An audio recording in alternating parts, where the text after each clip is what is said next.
እቺን ዘፋኝ አወቃችኋት? ፖፕስታር ዘፋኝ ነች። በጣም ጎበዝ ነበረች። ኤምቲቪ ሙዚቃ አዋርድ ሁሉ ተሸልማ ነበር ከታዋቂ አርቲስቶች ጋር። እዚህ ጋር እንደምታዩት የትክክለኛው ፎቶዋ ነው። አብራ ሰርታ ሁሉ ነበር። ግን በአንድ ወንበዴ ዱርዬ በሆነ ፓይለት ምክንያት ህይወቷን አታለች። ይህ ፓይለትም ስሙ ሉዊስ ይባላል። እድሜው 30 ነው። የሚኖረው ደግሞ ፍሎሪዳ ውስጥ። እናም ትልቁ ህልሙ ወይም ፍላጎቱ ፓይለት የመሆኑ። ፓይለት ለመሆን ደግሞ ምን ያክል ከባድ እንደሆነ ታውቁታላችሁ የምታውቁ። እና ያንን መስዋዕትነት ምናምን መክፈል አልፈለገም። አጭበርብሮ ነው ፓይለት መሆን የፈለገው። እናም የግል የሆኑ ፓይለት ትምህርት ቤቶች አሉ። እነዛ ትምህርት ቤቶች ውስጥ እየሄደ ይሰለጥናል። ሲሰለጥን ታዲያ በጣም ትንሽ ጊዜ ነው የሰለጠነው። ግን መረጃውንና ማስረጃውን ትልቅ የብዙ ዓመት ልምድ እንዳለው ለብዙ ሰዓታትም እንዳበረረ።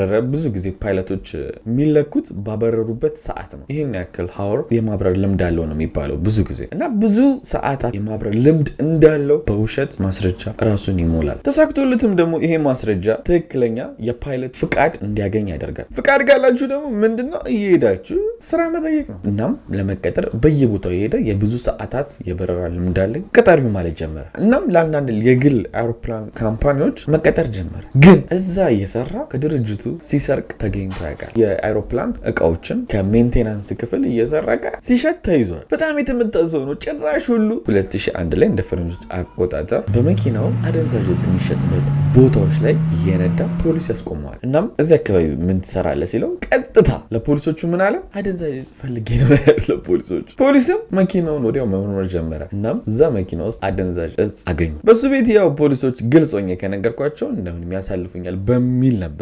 ግን ፖሊስ ወዲያው ነው መኪናውን መመርመር የጀመረው እንደዛ ስላለው ራሱ። እናም እዚያውም ነው ደግሞ ሉዊስን ከጀም ላይ ያደርጉት። ትክክለኛ ፎቶም የሉዊስ ይሄን ይመስላል። ወዲያውን ፍርድ ቤት ቀርቦ በአደገኛ ዕፅ ዝውውር ተከሰሰ። ይህ ማለት ለሱ ሁሉ ነገር ያሳጠዋል። አንደኛ በውሸት የተሰጠውን የማብረሪያ ፍቃድ ካንስል ያስደርግበታል እና ከዛ በኋላ ማንም እሱን ወደ አይሮፕላን የሚያስጠጋው የለም። ግን ዳኛው ምንም ግልጽ ባልሆነበት ሁኔታ እጅ ከፍንጅ ተይዞ በማስጠንቀቂያ ያሳልፈዋል። እናም ከዚህ በኋላ እንደዚህ አይነት ነገር ብትገኝ ከዚህ ክስ ጋር ድጋሚ ሌላ ክስ ከምትሰራው ጋር ተደምሮበት የፍርድ ሁኔታ በጣም ይጨምራል ተብሎ በማስጠንቀቂያ ተለቀቀ። ለሉዊስ ይሄ በጣም በቃ ያልተጠበቀና ሰርፕራይዝ የሆነ ዜና ነው። በቃ ህይወቱን የተረፈው እዚህ ጋር። እናም ከዚህ ነገር በቀላሉ ካመለጠ በኋላ ለግል አይሮፕላን ካምፓኒዎች ማብረሩን ቀጠለ። እናም ከትንሽ ቀናቶች በኋላ የሆነ ስልክ ተደወለለት። አንድ ታዋቂ ዘፋኝ አለች። እሷን ባሃማስ ነው ያለችው። ከባሃማስ ወደ አሜሪካ ይዛት እንድትመጣ እንፈልጋለን አሉ። እቺ ታዋቂ ዘፋኛ ደግሞ ማነች? አሊያ ነች። በዚህ ሰዓት አሊያ እድሜዋ 22 ነበር። ቅድም እንዳልኳችሁ በጣም የምትጠበቅ ትልቅ ቦታ ትደርሳለች የተባለች ዘፋኝ ነች። እናም አሊያ ባሃማስ ውስጥ ክሊፕ እየሰራች ነው ከቡድኗ ጋር። ባሃማስ ደግሞ እንደምታውቁት በቃ ባህር ላይ ነው ምናምን፣ ለቀረጻም አሪፍ ነው፣ እንደምፈልገው ሆኖላታል። ግን እዛ ደግሞ ባሃማስ ውስጥ እንዳሰቡት የአሊያ ቲሞች እንቆያለን እንዳሉት ብዙ ቀን አልቆዩ። ወዲያው ነበረ ጠቅጠቅ አድርገው ቀረጻውን የጨረሱት። እስኬጁላቸው ደግሞ ለመመለስ ብዙ ቀን ይቀረዋል። ስለዚህ በቃ በቂ ነው አሁን መመለስ አለብን ብለው ነው ድንገተኛ ጉዞ እቅድ ያዘጋጁት። እናም የእሷ ዳይሬክተሮች በጣም ፈጣን ባንዴው ከባሃማስ አሜሪካ የሚወስድንን ፕሌን እንፈልጋለሁ ብለው ነው የግል አይሮፕላን ድርጅቶች ጋር የደወሉት። ደግሞ ይሄ ያዘዙት ድርጅት ብዙ አይነት አይሮፕላን ነበር ያዘጋጁት፣ ግን በወጪም ብዙ ሰውም ማይዝ ትንሽ የሆነ አይሮፕላን ዳይሬክተሩ ያዛል። እናም ይሄ የአይሮፕላን ድርጅት ደግሞ ሉዊስ እዛ ተቀጥሮ ነው የሚሰራው። እናም ሉዊስን ሂድና ከባሃማስ ይዛቸውን አይሉታል። መነሻውም አሜሪካ ማያሚ ውስጥ ነው። እዚህ ጋር ግን ትልቅ ችግሩ ሉዊስ ፍቃድ አለው ብያቸዋለሁ። ፍቃዱ ምንም ያክል ፌክ ቢሆንም ያገኘው ፍቃድ ግን የኮመርሻል ፕሌን ነው። ኮመርሻል ፕሌን ማለት ትልልቆቹ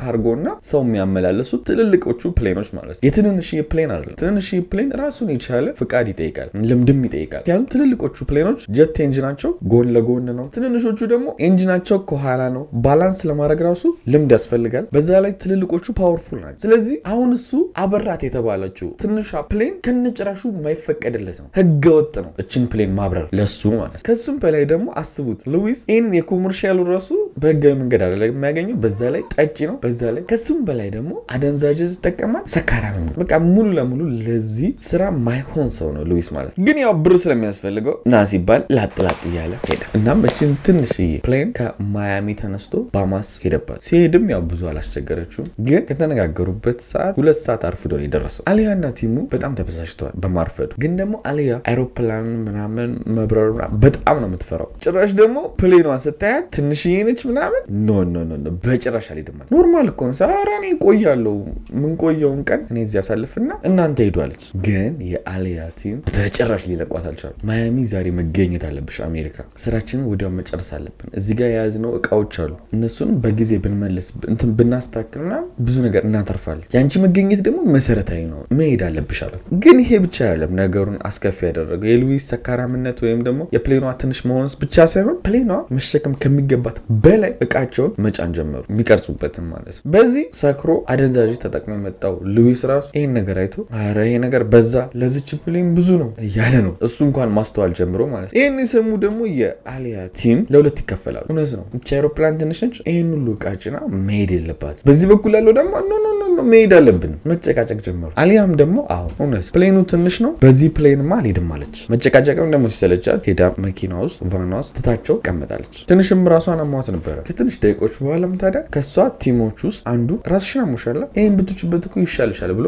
መድኃኒት ይሰጣታል። ይህ መድኃኒት ራሷን የሚያስታት ነው እንጂ ራሷን የሚያሽላት አልነበረም። ምክንያቱም አሊያ ይህን መድኃኒት ከዋጠች በኋላ ራሷን አታውቀው እና ምንም ሳታውቀው ተሸክመዋል እዚህ ትንሽ የፕሌን ውስጥ ያስገቧታል። እናም ተስማምተው የእሷ ቲምም ግሩፕም እዚህ ፕሌን ውስጥ ይገባሉ። ሉዊስ በዚህ ሰዓት ኖ የሻንጣው ብዛት ራሱ በቂ ነው፣ 9 ሰው ጭራሽ ደግሞ ተጨምሮ እዚህ ላይ በጭራሽ አይሆንም አንሄድም ማለት ነበረበት እንደ አንድ ካፕቴን። ምክንያቱም ፕሌኖች የመያዝ አቅማቸው በግልጽ ይቀመጣል እና አንድ ካፕቴን ደግሞ ያን የፕሌን መሸከም የሚችለውን ነገር አይቶ እያንዳንዱ ነገር መዝኖ ለክቶ ነው መጫን ያለበት። እሱ ሉዊስ ግን አልለካም፣ አልመዘንም፣ ዝም ብሎ ነው የተጫነው። በዛ ላይ ደግሞ እንሂድ ሲባል እሺ ነው ያለው። በነገራችን ላይ የአሊያ ቲም ወይም ግሩፑ ሉዊስ ህገወጥ አብራሪ እንደሆነ አያውቁም። እችን ፕሌን የማብረር የብዙ ዓመት ልምድ እንዳለው ነው የሚያውቁት። እሱ ደግሞ እዚህ ጋር አይሆንም ቢላቸው በእርግጠኝነት መነግራችሁ ይስማሙ ነበር። ግን ካፕቴን እሺ ብሏል፣ እንሂድ ተባለ። ፕሌኗንም አንደረደራት። ከዛ ፕሌኑ እንደምንም ተነሳ። አነሳሱ ግን ባላንስ የሆነ ነገር እንዳልሆነ ያስታውቃል። በግድ ነው እንደዚህ ብሎ የተነሳ። ባላንስም እንዳልኳችሁ መሰረታዊ ነገር ነው በጣም። እናም ከፍ እያለች ሄደች ነው ወደ ላይ ለ60 ሜትር ያክል ከመሬት ከፍ ካለች በኋላ በቀኝ በኩል ክንፏ ነበር። ሉዊስ ሊቆጣጠረው ሞከረ፣ ግን ከሱ ቁጥጥር ውጭ ሆነ። እናም ቀጥታ ፕሌኗ ወደ ታች መምዘግዘግ ጀመረች። እያዩትም ይሄ ፕሌን ባናቱ ትክክል እና ወዲያውም ይፈነዳል። ተሳፋሪ የነበሩት 9 ሰዎች እንዲሁም ሉዊስ ወዲያው ይሞታሉ። አሊያም ራሷን ሳታውቀው ምን እንደተፈጠረ ሳታውቅ ትሞታለች።